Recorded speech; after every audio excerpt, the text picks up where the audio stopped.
हरे कृष्णा राधे राधे। श्री कुंज बिहारी श्री हरदास श्यामा प्यारी कुंज बिहारी जय जय श्री हरिदास दुलारी। तो आज हम कार्तिक मास के संपूर्ण कथाओं के अंतर्गत अध्याय 20 का श्रवण करेंगे। तो चलिए बिना देरी की हम कथा को शुरू कर लेते हैं। राजा पृथु ने कहा, हे देवर्षि, इसके पश्चात युद्ध में क्या हुआ तथा वह दैत्य कैसे मारा गया? कृपा कर अब उस अद्भुत कथा को मुझसे कहिए। देवर्षि नारद बोले, जब गिरिजा वहाँ से अदृश्य हो गई और गंधर्वी माया में विलीन हो गई, तब भगवान वृषध्वज चैतन्य हो गए। उन्होंने लौकिकता व्यक्त करते हुए बड़ा क्रोध किया।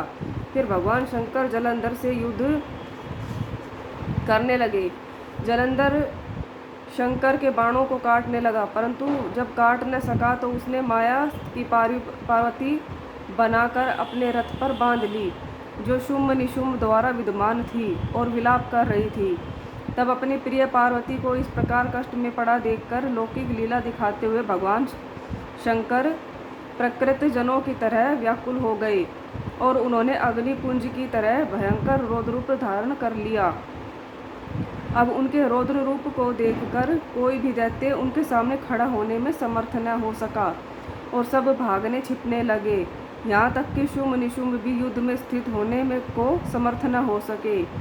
जलंधर की सारी माया क्षण मात्र में नष्ट हो गई।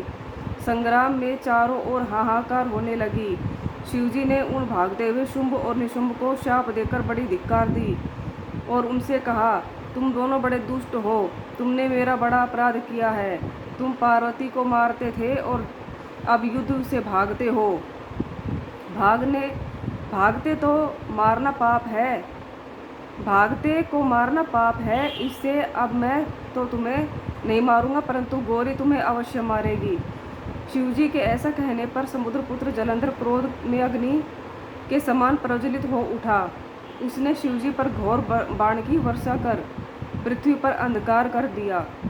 तब उस दैत्य की ऐसी चेष्टा देखकर भगवान शंकर बड़े ही क्रोधित हुए तथा उन्होंने अपने चरणगुप्त से बनाए हुए सुदर्शन चक्र को चलाकर उसका सिर काट दिया। एक प्रचंड शब्द के साथ उनका सिर पृथ्वी पर गिर पड़ा और महान हाहाकार होने लगा। अंजन पर्वत के समान उसके शरीर के 2 खंड हो गए।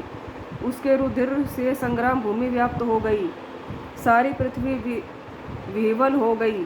शिव आज्ञा से उसका रक्त और मांस महागौरव में जाकर रक्त के कुंड हो गया तथा उसके शरीर का तेज निकलकर शंकर जी के शरीर में वैसे ही प्रवेश कर गया जैसे कि वृंदा का तेज गौरी जी के शरीर में प्रविष्ट हुआ था।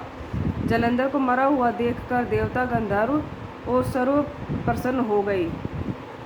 20वें अध्याय की कथा यहीं पर समाप्त होती है। हरे कृष्णा राधे राधे।